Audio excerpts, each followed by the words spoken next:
Quarter ने संभल कर दरवाजे की तरफ देखा और हैरत से उसकी आंखें फैल गईं। ब्राउन और जेरिको भी हैरत से साकित रह गए थे। दरवाजे पर सफ्तर खड़ा था और उसके बाजू पर पट्टी बंधी हुई थी जो खून से सुर्ख हो रही थी, जबकि उसके दाएं हाथ में एक रिवॉल्वर था जिसका रुख ब्राउन की तरफ था। ओह, कौन हो तुम? ब्राउन ने सफ्तर को पहचानने के बावजूद ओसीले लहजे में कहा। हाथ बुलंद कर लो ब्राउन, अनजान बनने से कोई फायदा नहीं होगा। कार्टर की तरह तुम भी मुझे पहचानते हो। तुम ही ने कार्टर को मेरी मौत का हुक्म दिया था, सफ्तर ने सख्त लहजे में कहा, और उसी लम्हे खावर भी अंदर आ गया और उसने ब्राउन और जेरिको पर रिवॉल्वर तान लिए। सफ्तर के हुक्म पर इन दोनों ने हाथ बुलंद कर लिए। तुम भी खड़े होकर हाथ बुलंद कर लो, वरना खोपड़ी में रोशनदान खोल दूंगा, सफ्तर ने कार्टर को घूरते हुए कहा। तुम यहां कैसे पहुंचे? ब्राउन ने सफ्तर से सवाल किया, जबकि कार्टर ने खड़े होकर हाथ बुलंद कर लिए। कार्टर, तुम्हारी मेहरबानी से। ये अपनी दांस्त में मुझे ख़त्म करके आया था और इसने तुम्हें भी यकीनन मेरी मौत की खुशखबरी सुनाई होगी, सफ्तर ने मुस्कुराते हुए कहा और आगे बढ़ आया। ओहो, तो तुम उसका ताक़ुब करके यहाँ आए हो? ब्राउन ने गुस्सीले लहजे में जबड़े भींचते हुए कहा।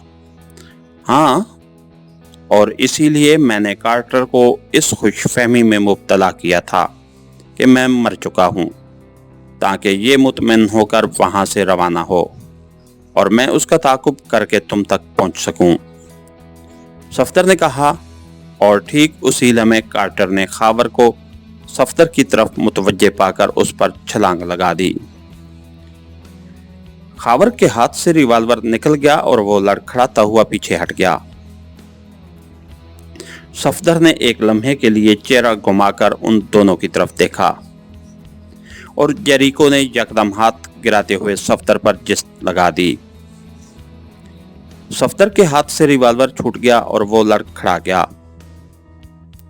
फौरन ही ब्राउन ने आगे बढ़कर सफ्तर के जबड़े पर घौंसा मारने की कोशिश की, लेकिन सफ्तर ने झुकाई देकर चेहरा बचाया और उसके पेट में जोरदार घौंसा मार दिया। ब्राउन दर्द से कराहता हुआ पेट पकड़े झुक गया। सफ्तर ने एक बाजू जख्मी होने के बावजूद तेजी से एड़ियों के बल घूमकर जेरिको के वार से खुद को बचाया और उसके पहलू में घौंसा मारा तो वो कराहता हुआ पहलू पर हाथ रखे पीछे हट गया। खावर ने संभल कर कार्टर पर छलांग लगाई, जो फर्श से खावर का रिवॉल्वर उठाने लगा था। कार्टर लड़खड़ाता हुआ पीछे हटा और खावर ने उसके पेट में लात रसीद कर दी। कार्टर दर्द की शिद्दत से कराहा और दोनों हाथों से पेट पकड़े पीछे हटा ही था कि खावर ने उसके सीने में फ्लाइंग किक मार दी। कार्टर के मुंह से हल्की सी चीख निकली और वो दीवार से जा लगा और फिर उसने फौरन ही अपनी जेब में हाथ डाला और रिवॉल्वर निकाला ही था कि खावर ने बढ़कर उसके पेट में ठोकर मारी। कार्टर के हाथ से रिवॉल्वर गिर गया और वो दर्द की शिद्दत से बिलबिलाता हुआ पेट पकड़े आगे को झुका। खावर ने फौरन ही उसके सर पर मुक्का मारा और वो मुंह के बल फर्श पर आ गिरा। ठीक उसी लम्हे जेरिको ने अकब से खावर पर छलांग लगाई और उसे गर्दन से जकड़ लिया, लेकिन खावर ने उसकी दोनों कलाइयों को पकड़कर झटके से अपनी गर्दन आजाद कराई और पलटकर जेरिको की नाक पर जोरदार घौंसा मारा और वो दर्द से कराहता हुआ पीछे की जानिब लड़खड़ाया तो खावर ने उछलकर उसके पेट में ठोकर मार दी। जेरिको के मुंह से दबी दबी सी चीख निकली और वो पुश्त के बल फर्श पर आ गिरा। ब्राउन ने सीधे होकर सफ्तर पर जस्त लगाई, मगर सफ्तर फुर्ती से पलटा और उसने एक हाथ से ब्राउन को रोकते हुए नीचे से अपना घुटना उसकी नाफ में रसीद कर दिया। इस ज़रब ने ब्राउन को बिलबिलाने पर मजबूर कर दिया और वो हल्क से अजीब सी वहशियाना आवाज़ें निकालता हुआ फर्श पर बैठता चला गया। सफदर ने तेजी से आगे बढ़कर अपना रिवाल्वर उठाया और उस पर तान लिया, जबकि खावर के मुक्के ने जेरिको की नाक जख्मी कर दी थी और उसकी नाक से खून बहने लगा था। बस तुम तीनों हाथ बुलंद कर लो, सफदर ने गुर्राते हुए कहा। खावर ने उसकी तरफ देखा और पलटकर फर्श पर पड़ा हुआ अपना रिवाल्वर उठा लिया। उसी लम्हे कार्टर ने अपने रिवाल्वर की तरफ छलांग लगा दी, लेकिन उसे रिवाल्वर उठाना नसीब न हुआ। सफदर के रिवाल्वर ने शोला उगला और कार्टर मुंह के बल फर्श पर आ गिरा। उसके सर में सुराख हो गया था। ब्राउन और जेरिको ने कार्टर की तरफ देखा और खौफजदा होकर हाथ बुलंद कर लिए, जबकि खावर ने जेरिको पर रिवाल्वर तान लिया था, जबकि सफदर ने कार्टर पर फायर करने के बाद ब्राउन को कवर कर लिया था। हाँ, अब बताओ पूरे बंदर, मुझे पहचान लिया है या तुम्हें भी कार्टर के पीछे रवाना कर दूं? सफदर ने तंजिया लहजे में ब्राउन से कहा, तो ब्राउन ओंठों पर जबान फेर कर रह गया, जबकि जेरिको खावर को खा जाने वाली नजरों से घूर रहा था। खावर, इसकी तलाशी लो, इसके पास यकीनन रिवाल्वर होगा, सफदर ने खावर से मुखातिब होकर कहा। तो खावर ने जेरिको के अकब में आकर उसकी पुश्त से रिवाल्वर लगाया और उसके कोट की दाहिनी जेब में हाथ डालकर रिवाल्वर निकाल लिया।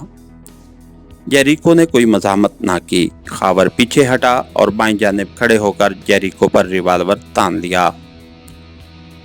खावर, तुम इन दोनों पर नजर रखो, ये जरा भी हरकत करें तो शूट कर देना, सफदर ने कहा और फिर उसने दरवाजे की तरफ रुख करके वॉच ट्रांसमीटर ऑन किया और X2 को कॉल करने लगा। Hello chief, Safdar calling over, Safdar ने X2 को कॉल करते हुए कहा। तो ब्राउन और जेरिको सफदर की तरफ देखने लगे। यस, X2 अटेंडिंग यू, कहाँ हो तुम? ओवर। चंद लम्हों बाद ट्रांसमीटर से X2 की आवाज सुनाई थी। चीफ, एयरपोर्ट के करीब एक कॉलोनी के बंगले में। ओवर, सफदर ने कहा और फिर वो तफसील बताने लगा। गुड, तुमने अच्छा किया कि फौरी तौर पर खावर की मदद हासिल कर ली। ओवर, X2 ने तहसीन आमेज लहजे में कहा। यस चीफ, खावर ना होता तो मैं यहाँ तक ना पहुँच सकता था और शायद इन पर काबू ना पा सकता था। ओवर, सफदर ने कहा। ब्राउन के साथ दूसरा मकामी आदमी कौन है? ओवर, X2 ने पूछा। वो मेकअप में है, लेकिन मुझे लगता है वो जेरिको ही है, क्योंकि जेल में ब्राउन के साथ जेरिको ही फरार हुआ था। क्या मैं उसका मेकअप साफ करके देखूं? ओवर, सफदर ने कहा। नहीं, तुम उन्हें बेहोश करके खावर के साथ हेडक्वार्टर भेज दो और खुद स्पेशल अस्पताल पहुंचो ताकि तुम्हारे जख्म की बैंडेज फौरी हो सके। ओवर एंड ऑल, X2 ने कहा और फिर उसके साथ ही सिलसिला मुनक़ते हो गया। तो सफदर ने भी वॉच ट्रांसमीटर ऑफ किया और उसके इशारे पर खावर बारी बारी ब्राउन और जेरिको को रिवाल्वर की ज़रबों से बेहोश करने लगा। इसके साथ ही हमारी आज की एपिसोड का इख्तिताम हुआ। कहानीकार चैनल को लाइक कीजिए, सब्सक्राइब कीजिए और बेल आइकन को प्रेस कर दीजिए ताकि हर आने वाली नई वीडियो आप तक पर वक्त पहुंच सके। शुक्रिया।